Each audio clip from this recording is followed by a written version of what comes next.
Hello बच्चों, good evening. आज graphs करने वाले हैं हम लोग। और ग्राफ भी टोटल 11 टाइप ऑफ ग्राफ्स जो पूरे 11th और 12th में फिजिक्स एंड केमिस्ट्री में यूजुअली आते हैं। Chemical kinetics in chemistry, then surface chemistry, and in physics current, electricity, electrostat, magnetism, magnetic effect. इन सारे चैप्टर्स में काफ़ी सारे ग्राफ हैं और हम लोग कंफ्यूज हो जाते हैं यूजुअली कि कौन सा ग्राफ इसमें, ये पर्टिकुलर ग्राफ कैसे आया। So today we are going to learn all these kind of graphs with examples. So let's start. So the first graph which we are going to do is y is equal to mx. x point x axis पे होता है और y point y axis पे, and m is slope. So first start with y is equal to mx. This is x axis, this is y axis. और अगर हम इस equation में x की वैल्यू 0 पुट करेंगे तो y की वैल्यू आएगी 0. If we put x is equal to 1, then y is equal to m. If we put x is equal to 2, then y is equal to 2m. It means this graph will rise linearly, something like this, and the slope for this graph is equal to m. So this is y is equal to mx, जो कि काफी simple graph है. The next graph which we are going to do now is y is equal to minus mx.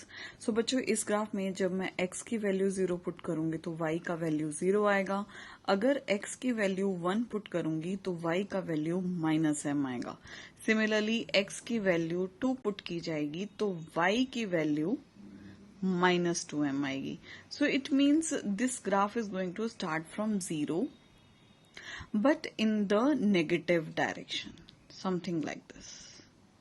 Okay, in the fourth quadrant you can say it's going this way.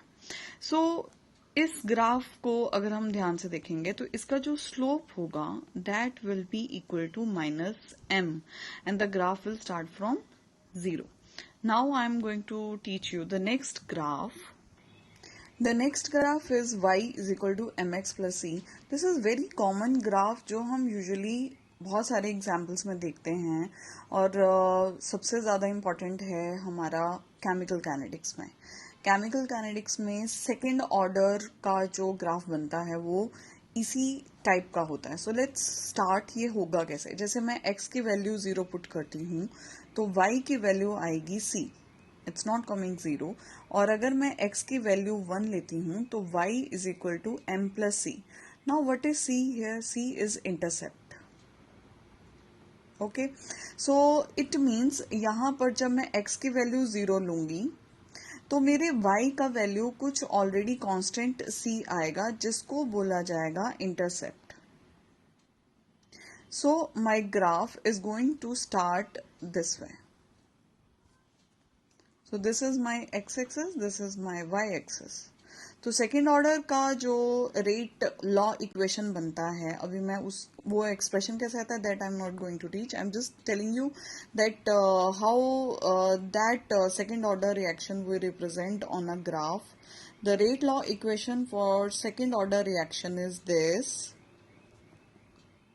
So if we take it as y, this as m, this as x, and this as c, so it means here intercept will be 1 upon r naught and the slope of the graph is k. So this is very well representation of y is equal to mx plus c for the chemical kinetics. Now let us go with the next graph, and that next graph is y is equal to minus mx plus c. This graph is very versatile graph in chemical kinetics. Zero order and first order reactions are represented using this graph. In this y-axis and x-axis, this is the origin. If we put the value x0, then y is equal to c. It means the graph will start from some intercept. If x is equal to 1, then y is equal to c minus m. If x is equal to 2, then y is equal to c minus 2m. बच्चों यहाँ हमें ये समझ में आ रहा है कि हमारा इंटरसेप्ट से ग्राफ स्टार्ट होगा from somewhere C point here, लेकिन ये ग्राफ नीचे की तरफ जाएगा बिकॉज जैसे जैसे y की वैल्यू इंक्रीज हो रही है, जैसे जैसे x की वैल्यू इंक्रीज हो रही है, y की वैल्यू बाय m या बाय 2m माइनस सब्ट्रैक्ट करके हमारा जो y का वैल्यू है वो रिड्यूस हो रहा है. So our graph will reduce like this. Now let us understand our zero order reaction. अगर हम जीरो ऑर्डर रिएक्शन का रेट लॉ इक्वेशन देखें तो that is somewhat a is equal to minus K T plus A naught. अगर a को मैं y ले लेती हूँ, this is represented as minus m into X, this is c.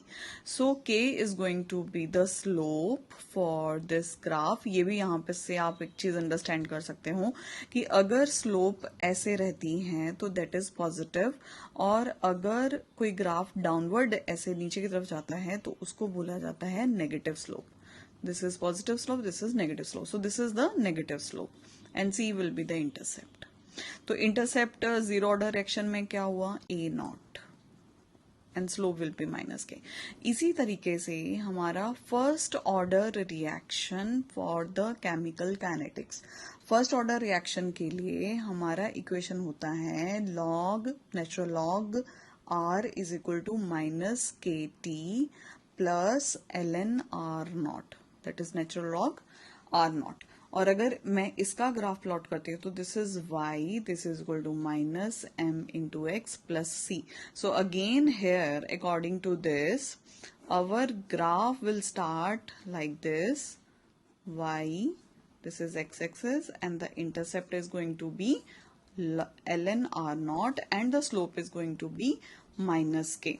अच्छा, अगर मैं यहाँ पर इस रिलेशन को ln r और ये log ln r naught को मैं दूसरी तरफ लेकर आती हूँ, something like this minus K T, and negative sign को मैं यहाँ अंदर एडजस्ट कर देती हूँ तो ln r naught minus ln r हो जाएगा एंड दिस इज k.